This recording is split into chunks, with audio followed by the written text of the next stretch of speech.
Welcome to Karpagam creations. இன்றைக்கி நம்ம ஒரு சூப்பரான சுவையான கோதுமை அல்வா எப்படி பண்ணலாம் தான் பார்க்க போகிறோம். மைதா வச்சு பண்ணலாம். நான் கொஞ்சம் ஹெல்த்தியாக இருக்கட்டுமேனு கோதுமை வச்சு பண்ணியிருக்கேன். இதுக்கு நான் எந்த நெய்யும் எந்த ஆயிலும் யூஸ் பண்ணலை. நம்ம யூஸ் பண்ணுற பொருள்லேருந்தே அது ஆயில் வந்துடும். அது மாதிரி தான் நம்ம யூஸ் பண்ண போகிறோம். அதுக்கு நான் 2 கப் கோதுமை மாவு எடுத்திருக்கேன். நீங்கள் உங்கள் வீட்டில் எவ்வளோ பேரோ அதுக்கு தகுந்த மாதிரி குவான்டிட்டி எடுத்துக்கோங்க. இப்போ வந்துட்டு நம்ம இதை சப்பாத்தி மாவு மாதிரி ஃபஸ்ட்டு பிசைஞ்சு இதோட பால் தான் எடுக்க போகிறோம். கோதுமை மாவு பாலில் எடுத்து செஞ்சோன்னா நமக்கு அல்வா டேஸ்ட்டாக இருக்கும். அதுவே நம்ம அப்படியே ராவாகவே போட்டோன்னா கொஞ்சம் திக்னஸ்ஸு தடிம்பலாக இருக்கும். வேறு இப்போது நம்ம இதை நல்லா சப்பாத்தி மாவு மாதிரி பிசைஞ்சு ஒரு 1 hour தண்ணியில் ஊற வச்சு பால் எடுக்க போகிறோம். கோதுமை பால். மைதாலையும் சரி கோதுமையிலையும் சரி நமக்கு க்ளூட்டன் தனியாக வரும். கொஞ்சமாவது வரும். கோதுமையில் மைதாவில் நிறையவே வரும். நம்ம இந்த பால் எடுத்து தான் செய்ய போகிறோம். நம்ம அப்படியே ரவை யூஸ் பண்ணோன்னா கொஞ்சம் கெட்டியாயிரும் அல்வா. அதாவது நமக்கு அல்வா மாதிரி இலகி கிடைக்காது. அதனால தான் பாலில் செய்ய போகிறோம். இப்போ நம்ம ஊறுற வரையும் நம்ம ஒரு பெரிய தேங்காய் எடுத்து நல்லா கழுவிட்டு குட்டி குட்டியாக கட் பண்ணி தேங்காய் பால் எடுக்க போகிறோம். கட்டியாக எடுத்தால் தான் நமக்கு அந்த தேங்காய் எண்ணெய் சுரந்து கிடைக்கும். நம்ம மந்த்லி ஒன்ஸ் கண்டிப்பாக நம்ம எல்லாருமே ஃபுட்டில் ஆட் பண்ணிக்கணும் தேங்காய் எண்ணெய். உண்மையாகவே உடம்புக்கு ரொம்ப ஆரோக்கியமான எண்ணெய்ன்னு நான் சொல்லுவேன். அதுக்கான இது ஒரு நல்ல ஒரு ரெசிபி. இப்போ இந்த மாதிரி நம்ம குட்டி குட்டியாக கட் பண்ணி கொஞ்சமாக தண்ணி ஆட் பண்ணி கட்டியாக அரைக்கணும். தண்ணி விட்டோன்னா நமக்கு கேஸ் ஸ்டவ்வில் அல்வா ரெடி ஆகிறதுக்கு ரொம்ப லேட் ஆகும். அதனால தான் நான் கட்டியாக எடுத்துக்க சொல்கிறேன். கட்டியாக எடுத்துக்கிட்டோன்னா நமக்கு சீக்கிரமாக அல்வா ரெடி ஆயிடும். பாருங்கள், நமக்கு கோதுமை பால் நான் தனியாக எடுத்து வச்சுட்டேன். அதாவது இந்த க்ளூட்டனும் தண்ணியும் தனியாக பிரிச்சுக்கிட்டேன். நமக்கு அந்த நூல் நூலாக வரும் மாவு பிசையும் போதே. அதை நம்ம தனியாக எடுத்துடணும். மறுபடியும் நான் ஒன்ஸ் வடிகட்டி பார்க்குறேன், மாவு எதுவும் இல்லை.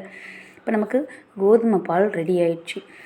இப்போ வந்துட்டு நம்ம தேங்காய் பால் அந்த மாதிரி நம்ம தனியாக எடுக்க போகிறோம். இப்போ ஃபில்ட்ரு பண்ணி எடுக்க போகிறோம். தேங்காய் பாலை ஒரு தடவை நான் அரைச்சி எடுத்து வந்துட்டேன் பாருங்கள். நான் கட்டியாக அரைச்சிருக்கேன் பாருங்கள். ரொம்ப தண்ணி இல்லை. இந்த அளவுக்கு நீங்கள் அரைச்சாதான் நமக்கு தேங்காய் எண்ணெய் சீக்கிரமாக சுரந்து கிடைக்கும் நமக்கு. இப்போ நம்ம இது ஒரு கரண்டி வச்சு அழுத்தம் கொடுத்து அழுத்தி பால் எடுக்கணும். கை வச்சு அழுத்தணுன்னா நமக்கு கெட்டு போயிடும். அதனால் நம்ம கரண்டி வச்சு நம்ம அழுத்திக்கலாம். நம்ம அல்வா செய்கிறனால தேங்காயெலாம் நம்ம கெட்டு போகிற பொருள். அதனால் நம்ம கரண்டியை வச்சு அழுத்தம் கொடுத்து எடுத்துக்கலாம். இப்போ நான் செகண்ட் டைம் இன்னொரு தடவை எடுக்கிறேன். 2 தடவை தான் எடுத்தேன். ஒரு தேங்காயில் 2 தடவை எடுத்தால் போதும். கட்டியாக எடுக்கணும். அதான் அரை டம்ளர் தண்ணி ஊற்றினா போதும். நமக்கு நிறைய பால் கிடைக்கும். பாருங்கள், நான் உங்களுக்கு எப்படி எடுத்திருக்கேன்னு காட்டுறேன். ரொம்ப திக்னஸ் அதிகமாக உள்ள இந்த பால் தான் நான் உங்களுக்கு எடுத்திருக்கேன். இப்போ வந்துட்டு அதே மாதிரி நம்ம அழுத்தம் கொடுத்து தனியாக எடுத்து வச்சுக்கணும். இதோட பாருங்கள், நான் கட்டியாக இருக்க பாருங்கள். இதோட நம்ம அந்த இது இருக்கு இல்லைங்களா, தேங்காய் சக்கை, அதை வச்சு நம்ம இன்னொரு ரெசிபி கூட பண்ணலாம். நட்ஸ் வச்சு தேங்காய் பர்ஃபி பண்ணலாம். மில்க் பவுடர் ஆட் பண்ணி பண்ணலாம், வெல்லம் கலந்து. நான் அதை அடுத்த வீடியோவில் போடுறேன். இப்போ நம்ம கேரமலைஸ்டு பண்ணுறதுக்காக சுகர் எடுத்திருக்கேன். இது ஜஸ்ட்டு கேரமலைஸ் பண்ணுறதுக்காக இந்த சுகர் ஆட் பண்ணியிருக்கேன். இது 1.5 கப் ஆட் பண்ணியிருக்கேன். இது இன்னும் கூட கொஞ்சம் வேணும்னா நமக்கு வெல்லமோ இல்லை நாட்டு சர்க்கரையோ ஆட் பண்ணிக்கலாம். எனக்கு இன்னும் கொஞ்சம் ஸ்வீட் வேணுன்ற மாதிரி தோணுச்சு. அதனால் நான் எக்ஸ்ட்ரா 1 கப்பு நாட்டு சர்க்கரை ஆட் பண்ணிப்பேன் இதில். இப்போதைக்கு நான் கேரமலைஸ்ட் ஆகிறதுக்காக இந்த சர்க்கரை மட்டும் ஆட் பண்ணியிருக்கேன். இதை நம்ம நல்லா கலரி விட்டுக்கலாம். தண்ணியும் ஆட் பண்ண தேவையில்ல. பாருங்கள், நான் இன்னும் கொஞ்சம் சுகர் தேவைன்றதுக்காக நாட்டு சர்க்கரை ஆட் பண்ணியிருக்கேன். இல்லைனா நீங்கள் ஒயிட் சுகர் கூட ஆட் பண்ணிக்கலாம். ஒயிட் சுகர் நம்ம அந்த அளவுக்கு சேர்த்துக்கிறது நல்லதுக்கு இல்லை. அதனால் நான் நாட்டு சர்க்கரை ஆட் பண்ணியிருக்கேன். நீங்கள் வெல்லத்தில் கூட செய்யலாம். இன்னும் டேஸ்ட் வேறு லெவலில் இருக்கும். இப்போ இதை நம்ம நல்லா கலரி விட்டுட்டு நான் 1 பவுல் கோதுமை மில்க் எடுத்திருக்கேன். இதை நம்ம நல்லா கலந்து விட்டுக்கலாம். 1 பவுல் கோதுமை மில்க்குக்கு 2 பவுல் கோகோனட் மில்க்கு நம்ம எடுக்கணும். அப்போ தான் அல்வாவோட டெக்ஸ்டர் இலகி கிடைக்கும் நமக்கு. இப்போ இதை நல்லா மிக்ஸ் பண்ணி விட்டுக்கலாம். இதை நல்லா மிக்ஸ் பண்ணதுக்கப்புறம் நம்ம கோதுமை பால் கரைஞ்சதுக்கப்புறம் கோகோனட் பால் எடுத்துருக்கோம். பாருங்கள், நம்ம ஊற்றும் போதே அது மேலே ஒரு தேங்கி நிற்கும். தேங்காய் பாலில் அந்த மாதிரி நிற்கிது பாருங்கள். இது தாங்க நமக்கு எண்ணெயாக கிடைக்கும். நம்ம கலரி விட மீடியம் ஃப்ளேம்லலாம் வைக்கக்கூடாது, லோ ஃப்ளேமில் தான் வைக்கணும். இல்லைன்னா நமக்கு கரிஞ்சிரும். இதை நம்ம நல்லா கலரி விட்டுக்கணும். இந்த மேலே நிற்கிற அந்த வெள்ளை இது நமக்கு கரைஞ்சி கிடைக்கும். பாருங்கள், ஓரளவு திக்னஸாக வந்திருக்கு பாருங்கள். இன்னும் நமக்கு திக்னஸ் வந்துக்கிட்டே இருக்கும். கலரி விட்டுக்கிட்டே இருந்தோன்னா ஹை ஃப்ளேமில் மட்டும் வச்சிடாதீங்க, கரிஞ்சிரும். இப்போ நம்ம இந்த அளவுக்கு பாருங்கள், ஓரளவு திக்னஸ் வந்திருக்கு. நான் இதில் எந்த ஆயில் ஆட் பண்ணலை, பட்டர் ஆட் பண்ணலை, நெய் ஆட் பண்ணலை, எதுவுமே பண்ணலை. தேங்காய் பால் தான் நமக்கு எண்ணெயாக சுரந்து அல்வா டெக்ஸ்சர் கொடுக்குமே. டேஸ்ட்டே நம்ம தேங்காய் பால் தாங்க, வேறு எதுவுமே இல்லை. கோதுமை பால் வீட்டில் இந்த 3 பொருள் இருந்தாலே நம்ம செஞ்சுக்கலாம். நீங்கள் ஏலக்காய் ஃப்ளேவர் வேணும் பிடிக்கிறோன்றவங்க போட்டுக்கலாம். நான் எதுவுமே போடலை. எனக்கு அந்த இப்படியே சாப்பிட்றதே எனக்கு ரொம்ப பிடிச்சிருக்கு. அதனால் இப்படி தான் செஞ்சுருக்கேன். இப்போ இதை நம்ம நல்லா கலரி விட்டுக்கலாம். டைம் ஆக ஆக டெக்ஸ்சர் நல்லா திக்னஸாக வந்துகிட்டே இருக்குது பாருங்கள். இந்த அளவுக்கு நம்ம கோதுமை பால் எடுத்தால் தான் நமக்கு இந்த அளவுக்கு கன்சிஸ்டன்சிக்கு ஒரு அல்வா கன்சிஸ்டன்சி வரும். இல்லைன்னா நம்ம கோதுமையாக ஆட் பண்ணால் களி மாதிரி கிடைக்கும். இதுதான் 2 டிஃப்ரெண்ட்டு. அதுக்குள்ளே டிஃப்ரெண்ட்டு இது தான். இப்போ இதை நம்ம நல்லா இன்னும் கலரி விட்டுக்கலாம். ஒட்டவே ஒட்டாது. நம்ம இந்த மாதிரி சாஸ் பேன் எடுத்தால் தான் நமக்கு ஒட்டாது. அலுமினிய குண்டாலெலாம் போட்டால் நல்லா ஒட்டி கிடைக்கும். அதனால் வந்துட்டு நீங்கள் இந்த மாதிரி பேன் எடுத்துக்கோங்க. இப்போ நான் ஒரு ட்ரேயில் தான் நான் இதை மாற்ற போகிறேன். எந்த ஆயிலும் க்ரீஸ் பண்ணல. பாருங்கள், ரிப்பன் கன்சிஸ்டன்சிக்கு நல்லா ஊற்றுது பாருங்கள். இந்த அளவுக்கு கரெக்டு பதம் இது நமக்கு.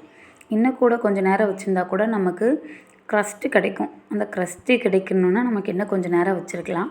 எனக்கு இதுவே போதும். க்ரஸ்ட்டு வச்சு சாப்பிட்ணுன்லாம் இல்லை, அல்வா டெக்ஸ்சர் வந்தால் எனக்கு போதும். அதனால் நான் வந்துட்டு இதோடு நான் ஸ்டாப் பண்ணிக்கிறேன். நான் நெக்ஸ்ட்டு வீடியோவில் மைதா வச்சு க்ரஸ்ட் அல்வா பண்ணி உங்களுக்கு காமிக்கிறேன். மேலே க்ரஸ்ட்டு ஃபார்ம் ஆகுறது எப்படின்னு சொல்லிவிட்டு.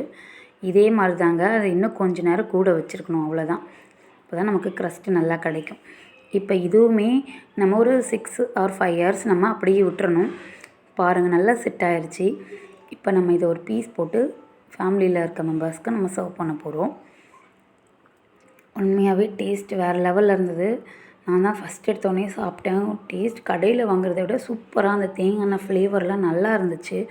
நீங்கள் கண்டிப்பாக ட்ரை பண்ணி பாருங்கள். கோதுமையிலே ட்ரை பண்ணி பாருங்கள். நான் எப்போவுமே எது பண்ணாலும் நான் ட்ரை பண்ணி நல்லா வந்திருந்தால் மட்டும்தான் வீடியோவே போடுவேன். உண்மையாகவே டேஸ்ட் வேறு லெவலுங்க. ஹெல்த்தியான ரெசிபி கோதுமை தேங்காய் பால். வேணும்னா நீங்கள் சர்க்கரையை ஸ்கிப் பண்ணிட்டு வெல்லத்தில் கூட பண்ணுங்கள். ரொம்ப நல்ல ரெசிபி. இப்போ நம்ம இதை நல்லா கட் பண்ணி எடுத்துக்கலாம். ஒட்டவே இல்லை பாருங்கள் கத்தியில் கூட. காரணம் என்னென்னா அந்த தேங்காய் எண்ணெய் தான். இப்போ நம்ம இந்த மாதிரி நீங்கள் உங்களுக்கு தேவையான ஷேப்ஸில் கட் பண்ணிக்கோங்க. இல்லைனா கரண்டி வச்சு கூட சர்வ் பண்ணிக்கலாம். நீங்கள் கட் பண்ணி தான் சர்வ் பண்ணணும்னு இல்லை, கரண்டி வச்சு கூட சர்வ் பண்ணிக்கலாம். இதோடு வந்துட்டு நீங்கள் நட்ஸ் எதனா ஆட் பண்ணால் கூட ஆட் பண்ணலாம். நான் வந்துட்டு நட்ஸ் எதுவும் ஆட் பண்ணலை. எனக்கு ப்ளெயினாக சாப்பிட்டு தான் பிடிச்சிருக்கு. பாருங்கள், கையில் ஒட்டவே இல்லை. நல்லா அல்வா பதத்துக்கு சூப்பராக வந்திருக்கு பாருங்கள். நல்லா இலகி கிடைக்கிது பாருங்கள். நம்ம அந்த மாதிரி மில்க் எடுத்து செஞ்சால் மட்டும்தான் இந்த மாதிரி இலகி கிடைக்கும். இப்போவும் சொல்கிறேன், நீங்கள் கோதுமை மாவே பண்ணிங்கன்னா களி மாதிரி கிடைக்கும். இதான் 2 டிஃப்ரென்ஸு. சூப்பராக இருந்துச்சு. டேஸ்ட்டு வேறு லெவல். இந்த கலர் வந்து எப்படி வந்ததுன்னா, நான் நாட்டு சக்கரை ப்ளஸ் கேரமலைஸ்டு பண்ண அந்த சுகர் தான். இல்லைன்னா நம்ம கேரமலைஸ்டு பண்ணலைன்னா நமக்கு இந்த கலருக்கு கிடைக்காது. கொஞ்சம் டைம் கூட எடுக்கும். நம்ம வந்துட்டு நாட்டு சக்கரை போட்டனால கூட கொஞ்சம் கலர் கிடைச்சிருக்கு. நான் வேறு எந்த ஃபுட் கலரும் ஆட் பண்ணலை. நீங்கள் வீட்டில் கண்டிப்பாக நான் சொன்ன ஸ்டெப் பை ஸ்டெப் பண்ணுங்கள். உண்மையாக சூப்பராக இருக்கும். டேஸ்ட்